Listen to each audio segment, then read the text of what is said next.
Welcome, my friend, to your lesson 7 do book Shake My Mind. Repete aí comigo, tá na página 35, repeat please. Verb conjugation. De novo, verb conjugation. Cara, o que é o verb conjugation? Graças a Deus, thank God, a conjugação dos verbos em inglês, ela não tem nada a ver com a dos verbos no português.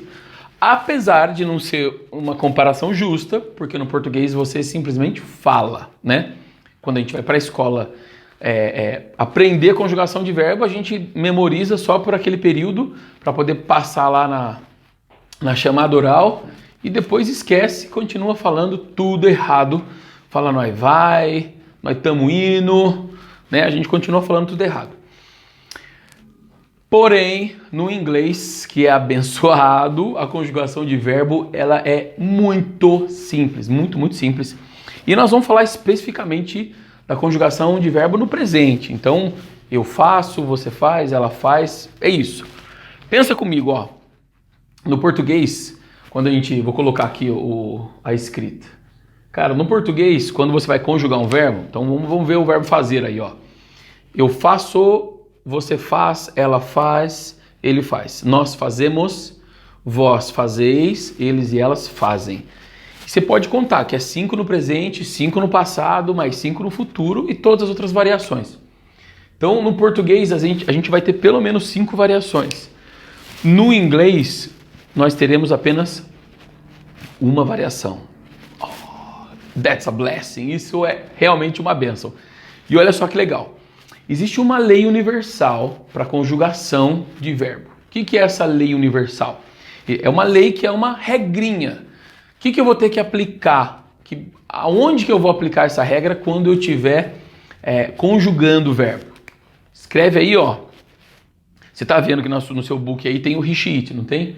Então, a conjugação do verbo, ela vai acontecer a alteração na terceira pessoa. Escreve em português aí mesmo, tá? Na terceira pessoa. Quem que é a terceira pessoa? São esses caras que estão aqui. He, she e o it. Terceira pessoa do singular. Então, he, she, it. O que vai acontecer com he, she, it? Quando o verbo estiver nele. Você está vendo aí, ó, em letras garrafais que o verbo vai acrescentar um S. Ele vai receber a letra S. Então, essa é a lei universal. A lei universal, qual que é? O verbo vai receber a letra S. O que isso significa? Como é o verbo trabalhar? Work. Então, I work, eu trabalho, you work, você trabalha.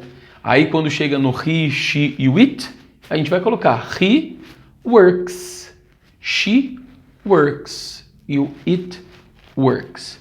Cara, é exatamente isso. Então, o padrão da mudança do verbo, quando eu estou conjugando ele no presente, é que quando chegar no he, she, it, ele vai receber a letra S.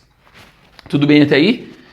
É tão simples quanto parece. Aí do ladinho tem 2 exemplos, a letra A e a letra B. He eats pasta every day. Então, ele come macarrão todos os dias. E a letra B aí, Mary works at Nice. Então, a Maria trabalha na Nice. Dá um pause, faz frasinhas aí. Pensa num verbo bem simples, bem simples. E faz uma frasinha de alguém que faz alguma coisa em algum lugar, ou simplesmente, sei lá, meu pai trabalha muito, meu primo, ou aí não pode ser, né? Tem que ser o he, she, it. Minha mãe cozinha muito bem, qualquer coisa nesse sentido. Fechou? Dá o pause, faz sua frase e volta.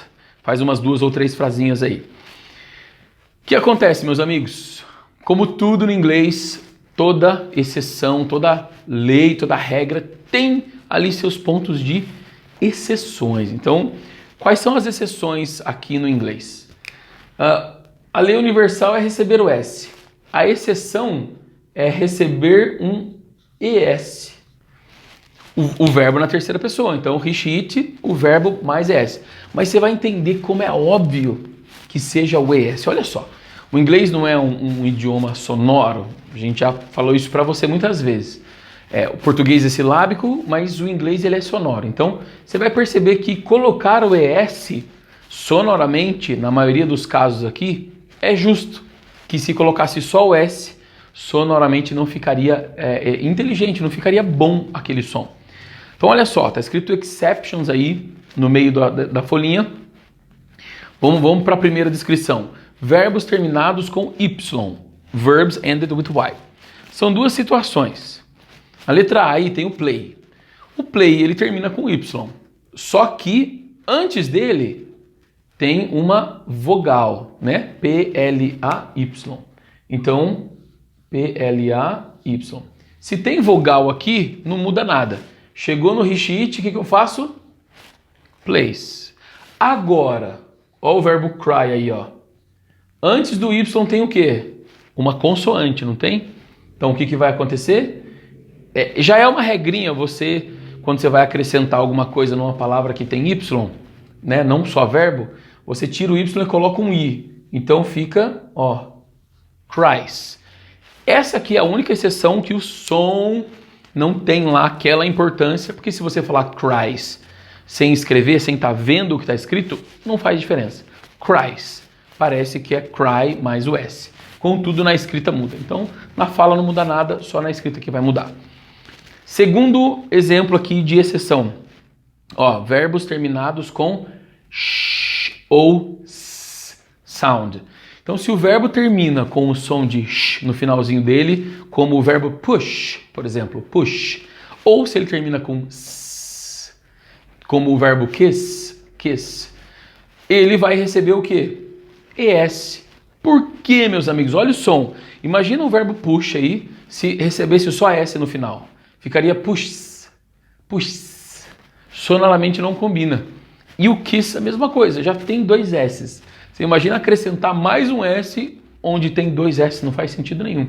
Então ele recebe ES exatamente por isso. Porque a estrutura dele sonora não funcionaria se recebesse só S. Fechou? Isso é ser um idioma intencional. E por último, verbos terminados com consoante mais O. Olha só, eu acredito que não tenha muitos outros verbos fora o do e o go. Ele tá aí, ó. O go, a gente vem I go, you go, he, she, it, goes. Repete aí comigo, goes. Olha para a escrita e fala goes, goes, goes. Para você não falar goes depois, beleza? Então, I go, eu vou, you go, você vai, he goes, ele vai, she goes, ela vai. Ou it goes, isso vai. You do, poderia ser dois, né? I do, you do, he, she, it, dois. Mas não é, é does, que sonoramente fica melhor. Então, I do, eu faço, you do, você faz. He, she, it, ele faz, ela faz. He does, she does, it does, isso faz. Fechou? Sonoramente a mesma coisa. Se eu acrescentasse S no go ou só o S no do, ele não teria som de inglês. O som sonoramente não encaixaria essa estrutura para ele. Perfeito? O que você vai fazer aí embaixo? Ó? Vamos aí comigo. A gente tem 6 verbos e I play, you play, he, she, it. Você vai escrever só a terceira pessoa. He, she, it, plays. I cry, you cry, he, she, it, cries. Então escreve aí o he, she, it do play, do cry, do push, que você já viu, que é pushes. Kiss, I kiss, you kiss, he, she, it kisses. Depois do do, I do, you do, he, she, it does. E aí vem um de lambuja aí, vem um extra, que é o verbo have. O have, olha só que interessante. O have, se ele fosse terminar com S, olha como ele ficaria. Parece o Mussum falando, né? Haves. She haves. He haves. Sonoramente também não combinaria. Então o que ele faz? Tira o VE e deixa simplesmente has. Então I have, you have, he, she, it, has. Porque sonoramente combina. Cara, carrega isso com você. O inglês é um idioma sonoro. Então muitas coisas vão ser como elas são simplesmente pelo fato do inglês ser sonoro e ele prioriza o som e não a estrutura. Perfeito? Ele faz com que os dois andem juntos. Virando sua página, você tem pessoinhas aí. Olha só, você vai dar um nome para essas pessoas e vai dizer o que elas fazem, não o que elas estão fazendo. Primeiro, o cara não está caminhando, então vamos dizer que você coloque aí que o nome do cara é John, que é um nome bem comum. Então você vai colocar lá, John, ele caminha, não é? Ó, John walks. E aí você coloca onde? In the park, por exemplo. ou in the street, seja lá o que for. Então o John caminha no parque. John walks in the park. O segundo cara, pode colocar como John ou como qualquer outra pessoa. O que ele faz. Perfeito? Você vai completar aí. Terminou. Coloca a musiquinha no YouTube para você ouvir. Curte, que é uma paródia sensacional do Red Hot Chili Peppers. E é isso. Está apresentada a conjugação de verbos. And I see you next time, guys. Have a beautiful day. Thank you very much. Bye bye.